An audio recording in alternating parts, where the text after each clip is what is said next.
தொண்டரை தாக்கிய அமைச்சர் ராஜகண்ணப்பன். ராமநாதபுரம் மாவட்டம் ஏர்வாடியில தேர்தல் பிரச்சாரத்தின் போது அமைச்சர் ராஜகண்ணப்பன் தொண்டர் ஒருவரை அடிச்ச சம்பவம் அதிர்ச்சியை ஏற்படுத்தி இருக்கு.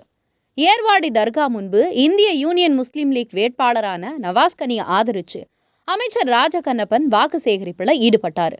அப்போ நின்று கொண்டிருந்த வாகனத்து மேல தொண்டர் ஒருவர் ஏற முயன்ற போது தலையில அடிச்சு அதட்டலா திட்டி கீழே இறங்கினாரு.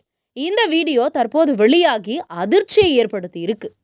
பொதுவா தேர்தல் பரப்புரையின் போது தங்கள் கட்சியை சேர்ந்த முக்கிய பிரமுகர்களுக்கு தொண்டர்கள் சால்வை அணிவிப்பது வழக்கம்.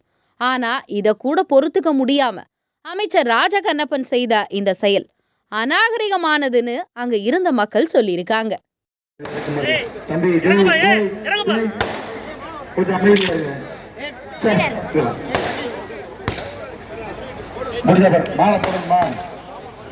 மேலே அப்படி